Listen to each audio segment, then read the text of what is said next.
एक जंगल में एक कालू कौवे नाम का एक किसान रहता था। उसके पास जादुई सोने का सेब का पेड़ था और उसके 2 बेटे थे जो उसके काम में उसकी मदद करते थे। वो रोज पेड़ से सेब तोड़ा करते और उन्हें गिना करते थे। एक दिन कालू कौवे को अपने सेब कुछ कम नजर आने लगते हैं। फिर वो प्रतिदिन उन्हें गिना करता था और रोज उसका एक सेब कम हो जाता था। फिर वो अपने बेटों से क्रोधित होकर उनसे कहने लगा, लगता है कोई पक्षी हमारे सेब लेकर जा रहा है। हाँ पिताजी, लगता है कोई हमारे बाग से चोरी कर रहा है। हमें पेड़ पर नजर रखनी होगी। हाँ पिताजी, हम उन्हें पकड़कर जरूर सजा देंगे ताकि वो दोबारा ऐसा करने से पहले 100 बार सोचें। ठीक है, पर इसकी जिम्मेदारी कौन लेगा? दोनों बेटे आगे आते हैं और फिर कालू कौवा अपने बड़े बेटे को इसकी जिम्मेदारी दे देता है। फिर बड़ा बेटा रात को उस सोने के सेब के पेड़ की रखवाली कर रहा होता है और पूरी रात जगते जगते वो थक कर सो जाता है। देखो, फिर सुबह एक सेब कम हो गया। अब इस सेब के पेड़ की रखवाली की जिम्मेदारी मैं अपने छोटे बेटे को देता हूँ। फिर कालू कौवा रखवाली करने की जिम्मेदारी अपने छोटे बेटे को दे देता है। छोटा बेटा जब रखवाली कर रहा होता है तब रात 12 बजे हवा में कुछ आहट होती है और एक पंछी जो असली सोने का होता है वो उड़ता हुआ वहां आ गया और अपनी चोंच से सेब को टक टक करने लगा। अरे, लगता है ये वही पंछी है जो रोज हमारे सेब को चुरा रहा है। फिर वो उस पर तीर चला देता है, लेकिन तीर से पंछी को कोई नुकसान नहीं पहुंचता। सिर्फ एक सोने का पर उसकी पूंछ से गिर जाता है और वो पंछी उड़ भागता है। सुबह जब कौवे का छोटा बेटा उस पंख को लेकर कालू कौवे के पास जाता है।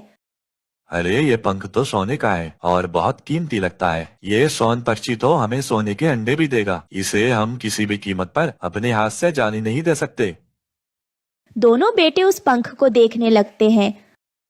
हाँ, लगता है ये इन सेब के पेड़ से भी ज्यादा कीमती है। हाँ, क्यों ना हम ऐसा करें, उस पक्षी को पकड़ें, फिर हमारे पास इस सेब के पेड़ से भी कीमती खजाना होगा। हाँ पिताजी, हमें इस पक्षी को पकड़ना चाहिए इससे पहले कि कोई और उसे पकड़ ले। पर इसे पकड़ने कौन जाएगा? अगर हम तीनों चले गए तो इस सेब के पेड़ की देखरेख कौन करेगा? ये जिम्मेदारी मैं लेता हूँ। मैं उस पक्षी को पकड़ लाऊंगा। आप मुझ पर भरोसा करें। ठीक है, तुम जाओ और अपना ख्याल रखना। जल्दी ही सोन पक्षी को पकड़कर मेरे पास ले आना। बड़ा बेटा लालच में पक्षी को पकड़ने निकल पड़ता है। रास्ते में उसे एक चालाक लोमड़ी दिखाई देती है। वो उसे रोकती है और उसे कहती है, मैं जानती हूँ तुम यहाँ किसकी तलाश में आए हो। अच्छा, तुम्हें कैसे पता? मेरी बात ध्यान से सुनो। जिस सोन पक्षी की तुम्हें तलाश है वो एक गुफा में रहती है जिसका दरवाजा खुल जा सिम सिम बोलने से खुलता है। वो लोमड़ी की आधी बात सुनकर ही जल्दी से गुफा की ओर जाने लगता है। वो गुफा के सामने पहुंचता है तो खुल जा सिम सिम कहता है और दरवाजा खुल जाता है। फिर वो अंदर जाता है और देखता है वहाँ सोने का पक्षी और चारों तरफ बहुत सारा खजाना होता है जो बहुमूल्य आभूषण से भरे होते हैं। अरे, यहाँ खजाना तो पक्षी से भी ज्यादा कीमती लगता है। मैं ऐसा करता हूँ, पक्षी की जगह खजाना ले जाता हूँ। जैसे ही वो बाहर की ओर आने लगता है तभी दरवाजा बंद हो जाता है और वो वहीं रह जाता है। कुछ दिन बीत जाते हैं पर कालू कौवे का बड़ा बेटा वापस नहीं आता है। लगता है वो रास्ता भटक गया है, अब तक वापस नहीं पहुंचा। कहीं उसे कोई नुकसान तो नहीं पहुंच गया? पिताजी, मैं ये जिम्मेदारी लेना चाहता हूँ। मैं सोन पक्षी और भाई दोनों को ढूंढ के ले आऊंगा। ठीक है, पर तुम जल्दी लौटाना, मुझे तुम्हारी चिंता रहेगी। फिर छोटा बेटा निकल पड़ता है। फिर उसे भी वही लोमड़ी दिखाई देती है और उसे भी वो वही बात कहती है। जब वो भी गुफा में जाता है तो लालच में आकर अपने भाई की तरह गुफा में ही बंद हो जाता है। कुछ दिन बीत जाने पर जब छोटा बेटा भी वापस नहीं आता तब कालू कौवा चिंता में आ जाता है और अपने दोनों बेटों की तलाश में निकल पड़ता है। फिर उसे भी रास्ते में वो लोमड़ी दिखाई देती है।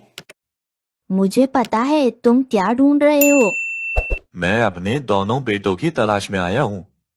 अच्छा, वही दोनों बेटे जो सोन पक्षी को ढूंढ रहे थे। तुम्हें कैसे पता?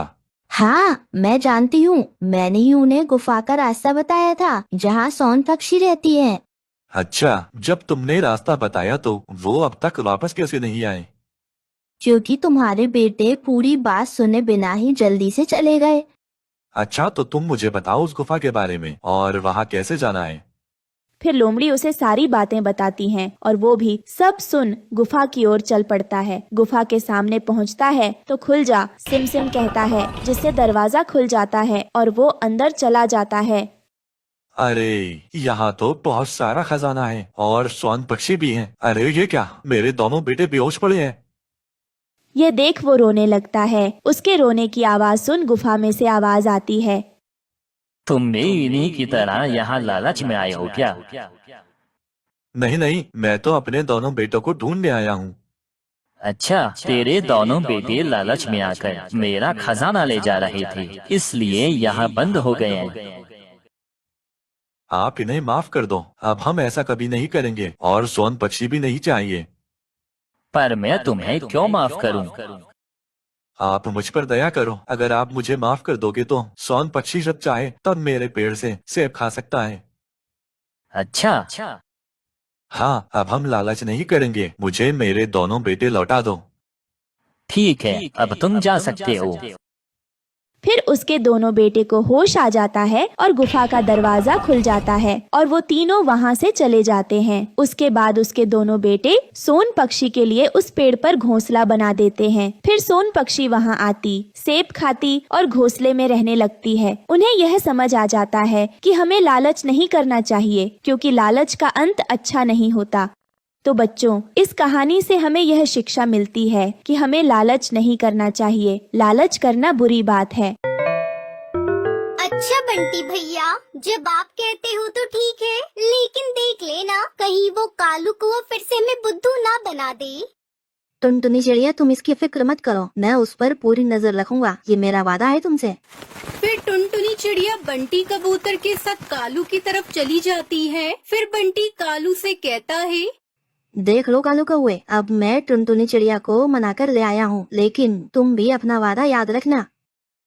हाँ हाँ बंटी भैया, मुझे अपना वादा याद रहेगा और आपका बहुत बहुत धन्यवाद। जब हमारी फसल तैयार हो जाएगी तो बंटवारा भी तुम ही करना। सुनो बंटी भैया, अब टुनटुनी बहन आ गई है तो कल से ही शुरू कर दूंगा मैं काम। टुनटुनी, मैं आपको रोजाना अपने साथ ले जाया करूंगा, लेकिन आपको बस मुझे बताना है कि मुझे क्या करना है।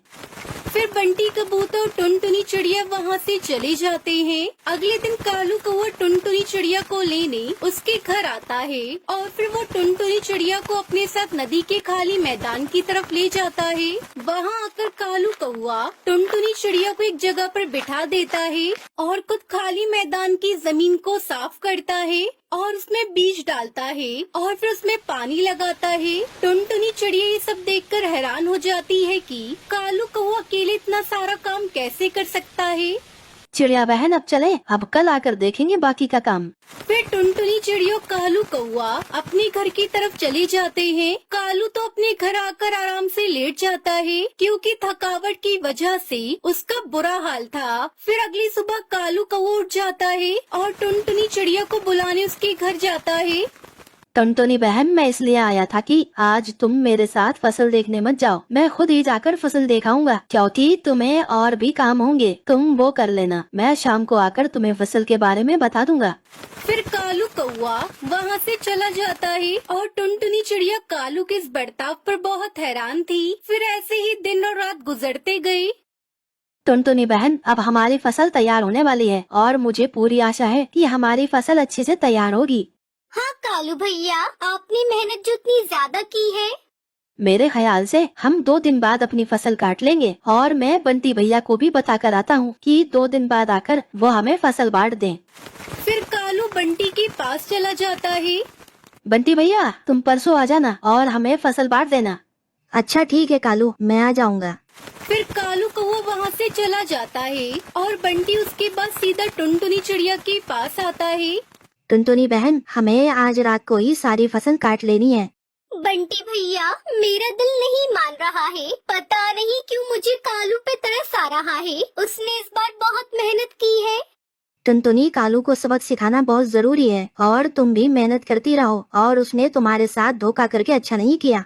फिर टुनटुनी चिड़िया खामोश हो जाती है और फिर वो दोनों रात को आकर सारी फसल काट कर ले जाते हैं। सुबह जब कालू कौवा वहाँ आता है तो उसकी तो चीखें निकल जाती हैं और वो ये सब देखकर जल्दी से चिल्लाता हुआ सीधा टुनटुनी चिड़िया के पास आता है। हम लुट गए, बर्बाद हो गए। क्या हुआ कालू भैया, आप इस तरह क्यों चिल्ला रही हो? टुनटुनी चिड़िया, वो हमारी फसल को कोई चोरी करके ले गया। कालू, मुझे तुमसे यही उम्मीद थी। हर बार की तरह तुम आज भी झूठ बोल रहे हो ना, ताकि सारी फसल तुम हथिया लो। नहीं टुनटुनी चिड़िया, तुम मेरा विश्वास करो। कालू, कितना विश्वास करो तुम्हारे ऊपर।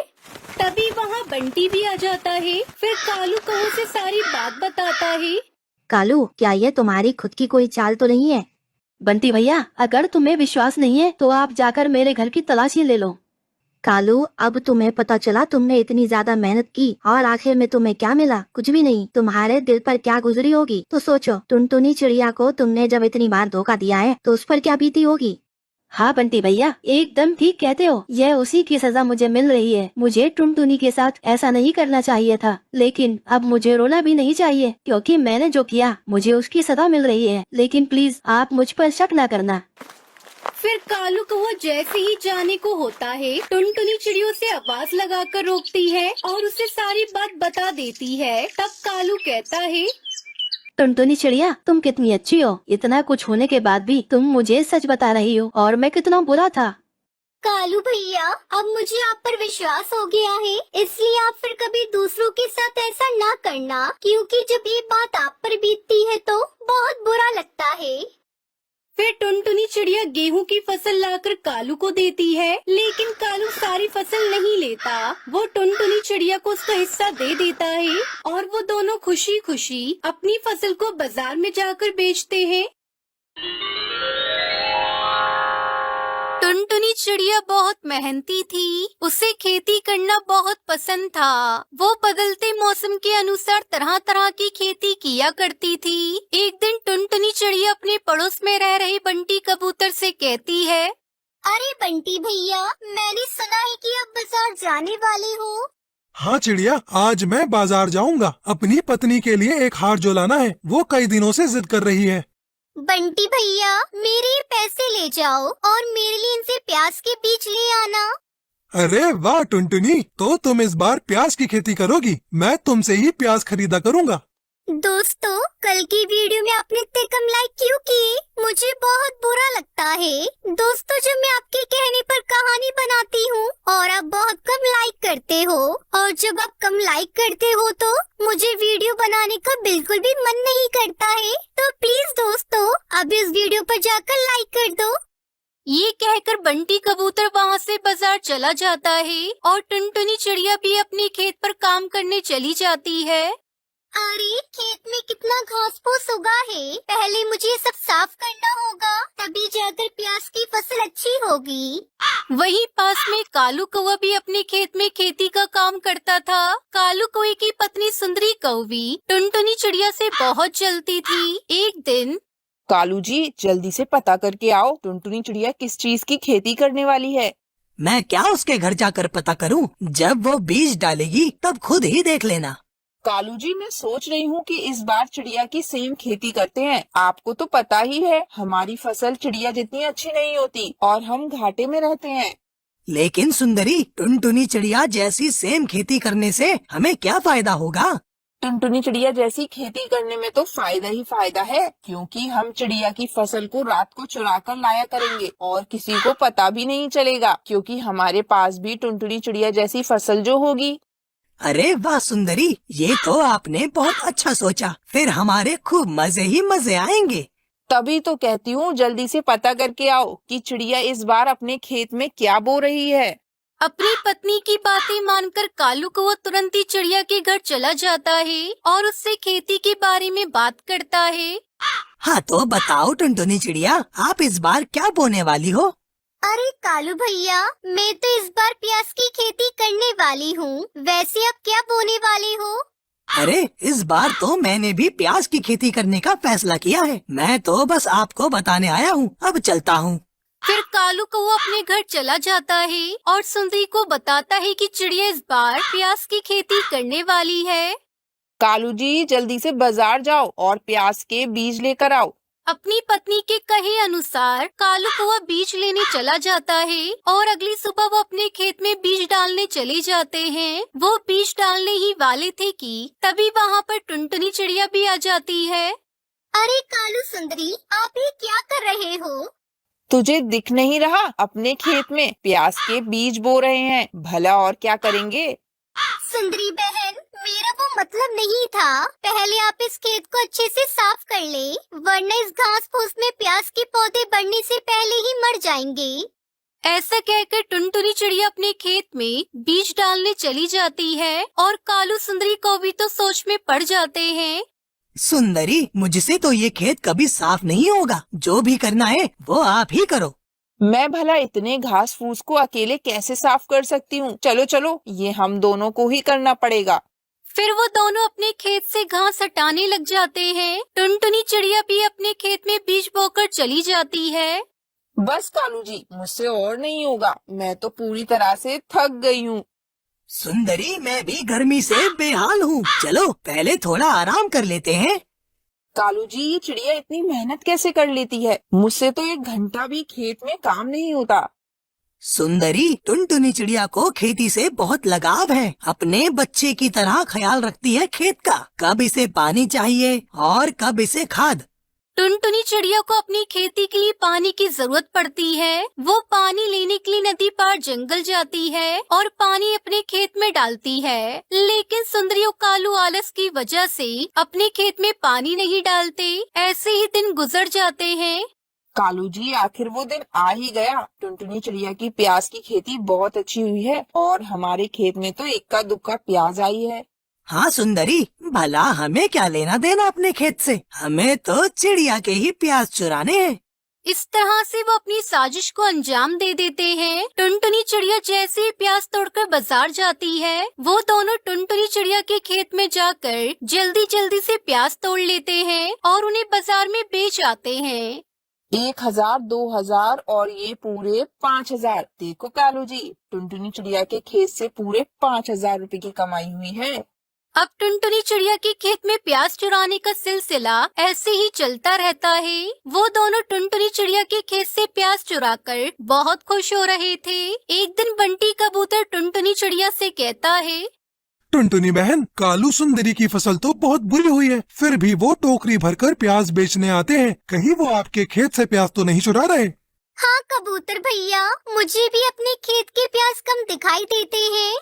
मुझे तो पूरा विश्वास है वो दोनों आपके ही प्याज बेच रहे हैं, क्योंकि उन्हें मेहनत करने का कोई शौक नहीं है, तो हमेशा से ही हराम की खाते हैं।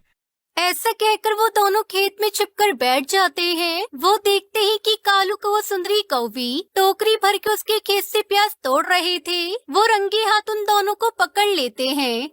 आप तो बहुत बुरे हो। जब मैं आपसे मेहनत करने की कहती थी तो यूं ही टाल देते थे, और अब मेरे प्याज चुरा रहे हो। तुम्हें शर्म नहीं आती? हमें माफ कर दो टुनटुनी बहन, आज के बाद हम ऐसा कभी नहीं करेंगे। खूब मेहनत करके अपने ही फसल उगाएंगे। हाँ टुनटुनी, इस बार इन्हें माफ कर दो। ये अब चोरी नहीं करेंगे, क्योंकि अब मैं और मेरा दोस्त चील आपके खेत की रखवाली जो करने वाले हैं। और मैं पहले ही कहता हूँ, जो मुझे टुनटुनी चिड़िया के खेत से चोरी करता दिखा तो मैं उसकी टांगे तोड़कर उसी खेत में गाड़ दूंगा। बंटी कबूतर की ये बात सुनकर कालू कौवा सुंदरी बहुत डर जाते हैं और चोरी न करने की ठान लेते हैं। उसके बाद टुनटुनी चिड़िया प्याज की खेती करके खुशी खुशी रहने लगती है।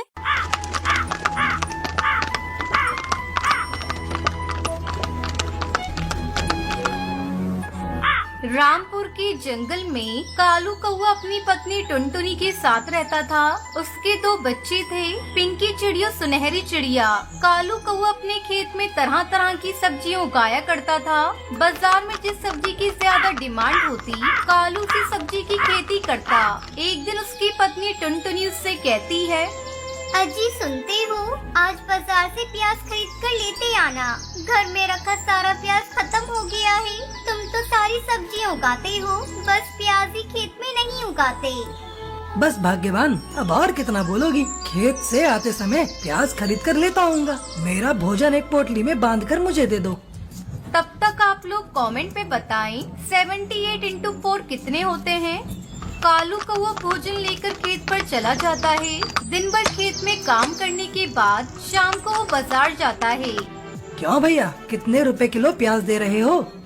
अरे कालू भाई, आज बाजार में प्याज का भाव 100 रुपए किलो चल रहा है, क्योंकि आप मेरे अपने हैं, इसलिए आपको 80 रुपए किलो लगा दूंगा मैं।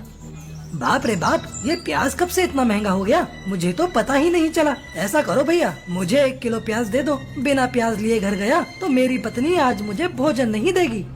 कालू कौवा प्याज लेकर घर आता है। अरे ओ सुनहरी की माँ, ये लो प्याज, सब्जी में थोड़ा थोड़ा ही डालना, बहुत महंगे मिले हैं। सोच रहा हूँ इस बार मैं भी अपने पूरे खेत में केवल प्याज की खेती करूँ। अगर मैंने पिछली बार प्याज की खेती की होती तो आज मुझे बहुत अच्छा मुनाफा होता। मैंने तो तुमसे कितनी बार कहा था कि अपने खेत में प्याज की खेती करो। पूरे साल प्याज की डिमांड रहती है, क्योंकि बिना प्याज की कोई सब्जी अच्छी बनती ही नहीं। चाहे कितना भी महंगा हो जाए, प्याज तो सभी घरों में आता है। तुम्हारी बात सही है भाग्यवान, मैं कल ही शहर से प्याज के बीज खरीद कर लाऊंगा। अगले दिन कालू कौवा शहर से प्याज के बीज खरीद कर लाता है और अपने खेत में बिखेर देता है। 1 महीना गुजर गया। एक दिन टुनटुनी भोजन बना रही थी, तभी कालू कौवा वहाँ आता है। टुनटुनी, तुम्हारे पास कुछ पैसे हो तो मुझे दे दो, खेत में खाद डालना है और मेरे पास पैसे बिल्कुल भी नहीं है।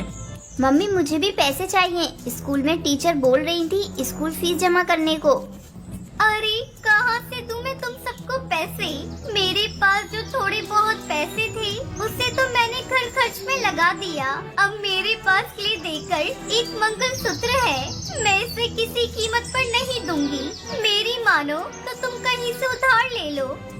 बस कुछ ही दिनों की बात है टुनटुनी, तू मुझे अपना ये मंगलसूत्र कुछ दिनों के लिए दे दे। मैं इसको गिरवी रखवा कर खाद खरीदूंगा, फिर जैसे ही प्याज की फसल बेचकर पैसे आएंगे मैं तेरा ये मंगलसूत्र तुझे वापस कर दूंगा। और माँ, मेरे स्कूल की फीस कब जमा करोगी? मैं स्कूल नहीं जाऊंगी। मेरी बच्ची, तू रो मत। मैं अभी रंगीली काकी के यहाँ जाकर कुछ पैसे उधार लाती हूँ, तेरी स्कूल फीस जमा कर दूंगी। टुनटुनी कालू कौवे को अपना मंगलसूत्र दे देती है। कालू कौवा मंगलसूत्र गिरवी रखकर खाद लाता है और अपने खेत में डालता है। जल्दी ही 2 महीने गुजर जाते हैं और प्याज की फसल पककर तैयार हो जाती है।